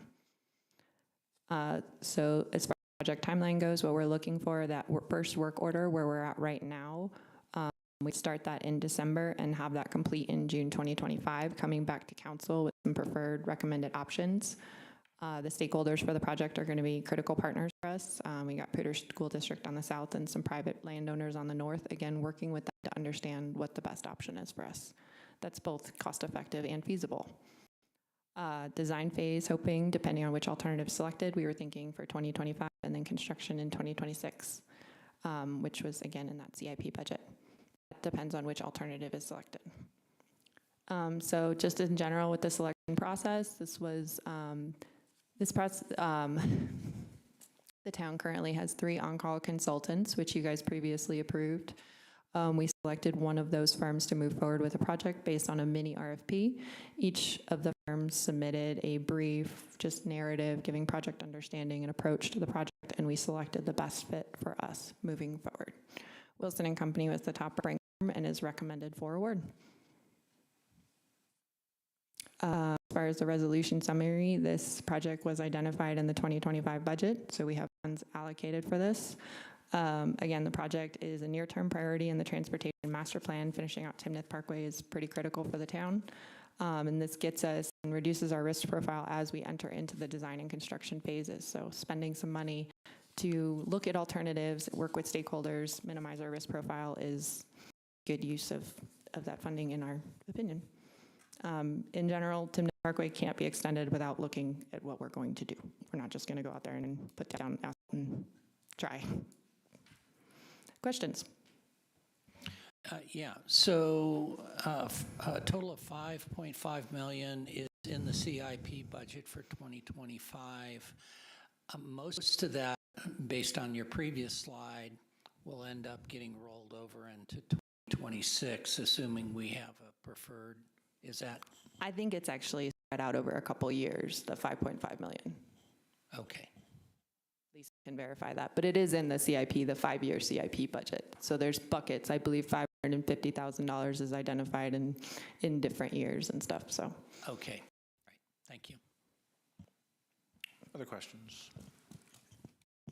I just have a question about the RFP process. Was this the first time you guys did any RFP? Yes. How to go? And obviously you guys selected, but I just want to, was it advantageous to do it this way as kind of that you guys proposed? Did it work as expected?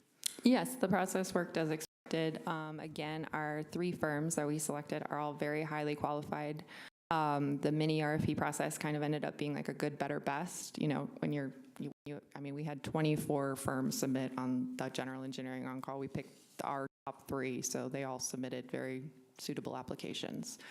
One of the things just with the mini RFP process is we're not really trying to make this a very cumbersome process because we have top talent. We need to be efficient.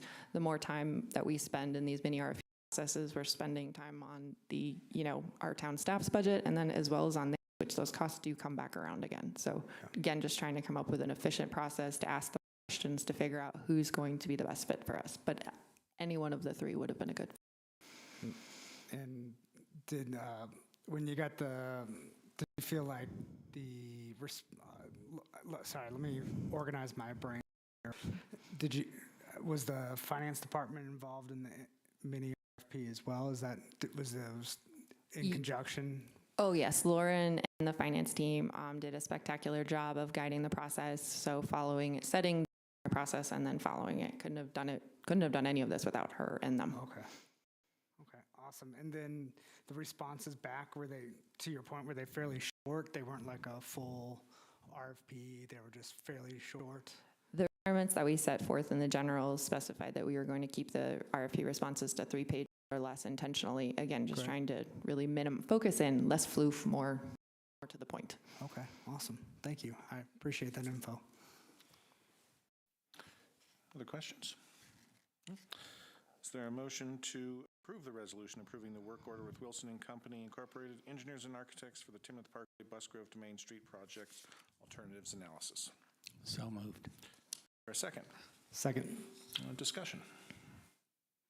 I'm in favor of this. I think it needs to be part of, you got a plan before you build, as you said, so. Okay. Mayor Pro Tem? Yeah, I'm definitely in support of it. I like the idea of planning and investigating before we move forward. I really appreciate the staff's work to do this mini RFP process. I'm glad it worked as expected, so I will be voting in support of it. Ditto, as the sign says over here on County Road 13, which is awesome. You got to go check it out. Love it. I'm just going to say that I'm impressed at, 1, your presentations, and 2, this mini RFP. I'm an efficiency person. We spent a great deal, well, you guys spent a great deal of time interviewing 24 people. So to narrow it down and know that the trust is there to have them come back and that we have 3 really good options and you're able to pick it quickly without spending too much time and money is awesome. So well done. Yes, I also appreciate the presentation there 2 or 3 times tonight when I had questions aimed at getting specific information on the record, and it was right there in your presentation. So thank you for that. All those in favor of the resolution approving the work order with Wilson and Company, Engineers and Architects, signify by saying aye. Aye. Any opposed, nay? Once again, carries unanimously. Item 6G, Resolution Number 81, Series 2024, initiating annexation proceedings for property known as Poudre School District 50 annexation and giving notice of a public hearing on January 28th, 2025. Mr. Kemper. Thank you, Mayor. As per the Colorado Revised Statute, a petition that is submitted for annexation is required to be reviewed for substantial compliance by the municipality that would be annexing that property. There are 2 items within that of which a property could be annexed that the town would be reviewing for that substantial compliance. One being that the petitioner is in fact the owner of that property or more than the 50% of the property who are more than 50% of the private property within the Colorado Revised Statute, in addition to meeting the contiguity within the town's boundaries. So for some context, Kim actually just gave you a glimpse of this property in her previous presentation. This property is known as the Poudre School District 50, so it is owned by the Poudre School District. It is abutting Main Street to the west, Timnath Parkway to the east, and the north Timnath Farms annexation to the south, which is where the augmentation pond is located. So again, the petitioner has requested this. As per that requirement, this will then set the stage for the public hearing if this resolution is approved by Town Council that this petition was in substantial compliance. So staff feels that it is in substantial compliance and is recommending approval of this resolution. And then following a potential approval tonight, here is just a quick glimpse of kind of the scheduling that would be moving forward. Following this, there is a requirement to have 4 consecutive weeks publishing within the Coloradan, which then would set the stage for the public hearing of this property, January 28th, 2025. Thank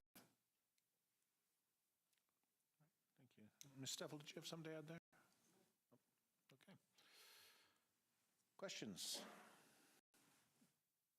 All right. Then is there a motion to approve the resolution initiating annexation proceedings for the property known as Poudre School District annexation and giving notice of a public hearing to occur on January 28th, 2025? So moved. Is there a second? Second. Okay. Any discussion? No, I think it makes sense. Yeah. All those in favor signify by saying aye. Aye. Any opposed, nay? Carries unanimously. Item 6H, a resolution approving intergovernmental agreement between the town of Timnath and Fisher Farm Metropolitan District regarding limited authorization to exercise eminent domain. In this item, do we need to continue it or has it been continued? I would like you to make a motion to continue it is my recommendation. The council for the district is not here today, given the length of the agenda. We proposed that they asked if they would be willing to wait until the January meeting. But this is going to be on the agenda for January 14th. Very good, and I appreciate their willingness to be flexible with our schedule. Is there a motion to continue this matter to January 14th, 2025? I move to continue this matter to January 14th, 2025. Is there a second? Second. Okay, moved and seconded. Any need for discussion? All those in favor signify by saying aye. Aye. Any opposed, nay? This will be continued to January 14th, 2025. And then we will now circle back to the consent agenda. The reason we put this last is because there were some items that are dependent on the budget passing first. And so having been previously passed, it makes sense to circle back to this. Our consent agenda evening consists of several items. First is approval of November 12th Town Council minutes. Second is the November 15th check register. Third is Resolution 82, Series 2024, a resolution approving a supplement to the intergovernmental agreement regarding funds for the Timnath Landing General Improvement District. Next is Resolution 83, Series 2024, a resolution approving the contract with Colorado Jumps Incorporated, doing business as Airbound for event, amusement, and entertainment services. Next, Resolution 84, Series 2024, a resolution approving contract with Steadfast Event Solutions, LLC, doing business as Flex Productions for event equipment rental services. And finally, my favorite item, Resolution 85, Series 2024, a resolution approving the contracts for waste disposal and portable toilet and related rental services. Council, are there any requests to remove any item from this consent agenda? Is there a motion to approve the consent agenda? I move to approve the consent agenda. I'll second it. Moved and seconded. Any discussion? All those in favor of approving consent agenda signify by saying aye. Aye. Any opposed, nay? Very good. We have made it through our main agenda. We will need to convene the TDA and GID board meetings. Would council prefer just push straight through or to take a short recess before we do that? 2 minute? Okay. Very well, then we will adjourn this meeting and reconvene at 7:55. Adjourned.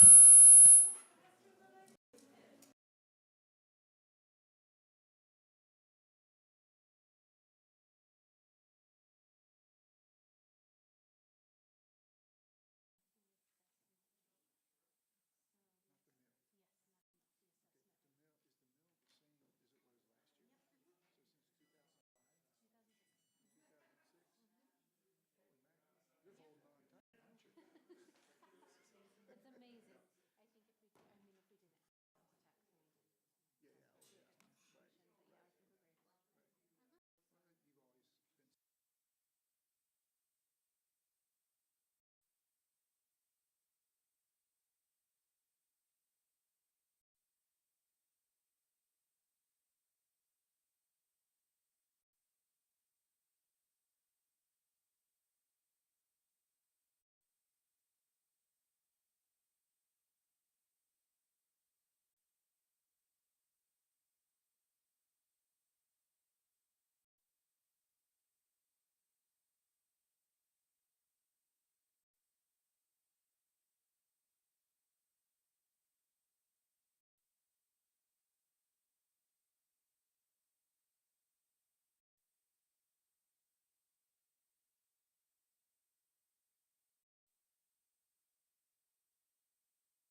Yeah, I'm only allowed on this side.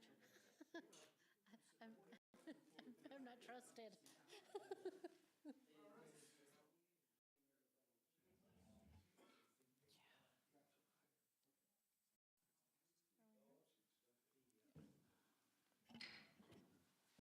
We'll call to order the Tuesday, November 10th Timnath Development Authority meeting. Ms. Peters Garcia, will you take the roll? Yes. Chairperson Robert Oxmacher. Present. Coach Luke Wagner. Here. Board Member Jeremy Holt. Here. Board Member Bill Jenkins. Here. Board Member Lisa. Here. Okay. We are all present. Is there any requests to amend the agenda? All right. Now it's time for public comment. Do we have anyone who wishes to make public comment?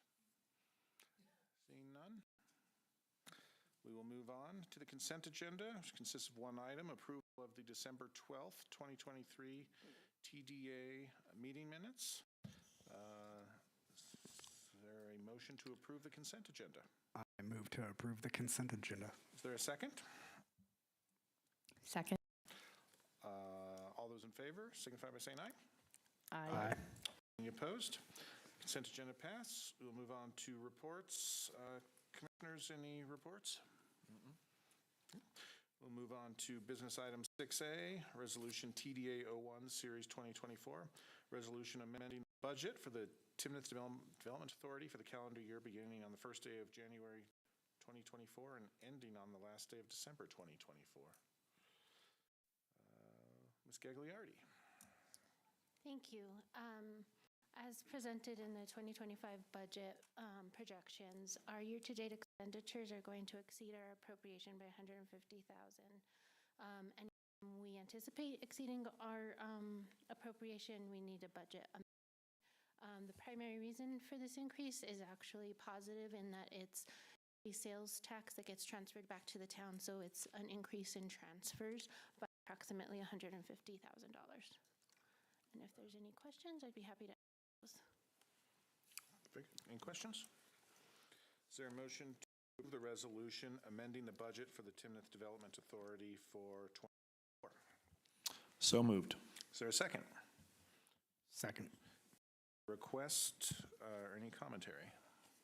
Okay. All those in favor of the resolution amending the budget for the Timnath Development Authority for 2024 signify by saying aye. Aye. Any opposed, nay? Carries unanimously. Item 6B, Resolution TDA 02, Series 2024, a resolution of the Timnath Development Authority summarizing expenditures and revenues and adopting a budget and appropriations of monies to the various funds and spending agencies in the amount and for the purpose set forth for the calendar year beginning the first day of January 2025, ending on the last day of December 2025. Ms. Gagliardi. Yes, similar to the budget process that we followed for the town, these items were presented to you in the work session on September 30th for review and available for public comment. The 2025 budget does include revenue from pledged sales tax and property tax revenue. Expenditures include annual debt service payments and box elder payments for the intergovernmental agreement. Transfers to the town include the sales tax capital transfers. And then the TDA maintains the $1.5 million debt service reserve that is required per the loan documents. And then I'd be happy to answer any questions. Okay, any questions? Is there a motion to approve the 2025 Timnath Development Authority budget? I move to approve resolution number TDA 02 Series 2024, resolution of the Timnath Development Authority summarizing expenditures and revenues and adopting a budget and appropriating of money to the various funds and spending agencies in the amount and for the purpose as set forth for the calendar year 2025. Great. Then before we take a second, I got ahead of myself. This is actually an opportunity for public hearing, so I will ask if there is anyone who wishes to provide comment on this budget. No one has signed up. I see no one present wishing to, so apologize for interrupting. There's a motion on the floor to approve the budget. Is there a second? Second. Okay, any comment? All those in favor of approving the TDA budget as read by as read by Commissioner Lake, signify by saying aye. Aye. Any opposed, nay? The budget is passed, and the Timnath Development Authority will stand adjourned. All right, I will call to order the Tuesday, December 10th, 2024 Timnath Landing General Improvement District Board meeting. Ms. Pierce-Garcia, will you take? Chairperson Robert Walker, Present. Co-Chair Luke Wagner, Here. Board Member Jeremy Holt, Here. Board Member Bill Jenkins, Here. Board Member Lake. Here. All board members are present. Is there any request to amend the agenda? Seeing none, we will take public comment. Has anyone signed up? Okay. Is anyone present who wishes to make public comment? There is no one. We'll move on to the consent agenda, which consists of one item, approval of the June 11th, 2024 Timnath Landing GID board meeting. Is there a motion to approve the consent agenda? I move to approve the consent agenda. Is there a second? Second. All those in favor of approving the consent agenda signify by saying aye. Aye. Any opposed, nay? The consent agenda is approved unanimously. Board members, any reports? There are none. We'll move on to our business items. Business item 6A, resolution number GID 02, Series 2024, a resolution approving the supplement to the intergovernmental agreement regarding funds for the Timnath Landing General Improvement District. Ms. Gagliardi. Yes, this is a supplement to our existing IGA between the town and the Timnath Landing Improvement District. The IGA allows the town to provide and incur costs associated with administrative fees of the GID. To date, the town has incurred approximately $85,000 out of the $250,000 max for administrative costs. The current IGA expires December 31st, 2024, and the supplement for one more year. And anticipated administrative costs, which you'll see in the budget item, are around $50,000 for 2025. Okay, any questions? Is there a motion to approve the resolution of the supplement to the IGA for the Timnath Landing General Improvement District? So moved. Is there a second? Second. Moved and seconded. Discussion. All those in favor of the resolution signify by saying aye. Aye. Any opposed, nay? The resolution carries unanimously. Item 6B, resolution number GID 03, Series 2024, resolution approving Adams Group LLC engagement letter for the 2024 audit services. Yes, this is the standard audit engagement letter that you've seen for the past 3 years. Adams Group has provided audit services since 2022. The cost to perform the audit is not to exceed $5,000 and is within the budget for the Timnath Landings General Improvement District. If there's any questions, I can answer those. Any questions? Is there a motion to approve the resolution approving the Adams Group letter for 2024 audit services? So moved. Is there a second? Second. Any discussion? All those in favor of the resolution, aye. Aye. Any opposed, nay? Carries unanimously. Ms. Steffel, quick question on 6C. It's not labeled as such. Do we need to conduct a public hearing on the budget? Yes, this should be a public hearing as well. Thank you. Thank you. All right, business item 6C, resolution number GID 04, Series 2024. Resolution summarizing expenditures and revenues for each fund and adopting a budget and appropriating of money to each fund in the amount and for the purposes set forth herein for the district for the year beginning on the first day of January 2025, ending on the last day of December 2025. Ms. Gagliardi. Yes, the proposed 2025 budget is pretty simple in that it is only for administrative costs. Those costs include accounting, audit, and legal, estimated at $50,000 per agreement. Administrative costs will be funded by a transfer to the town to be repaid when a mill levy is assessed. Timnath Landings will not assess a mill levy for 2025, so there's no authorization there. If there's any questions, I'd be happy to answer. Okay. At this time, we'll open the opportunity for a public hearing. Has anyone signed up?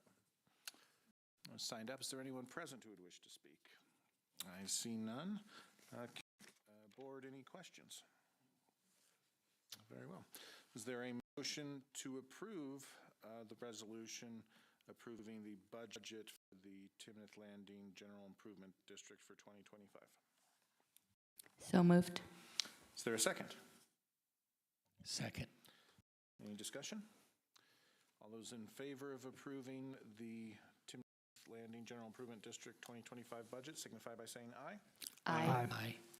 Any opposed, nay? The budget is approved unanimously. We're adjourned.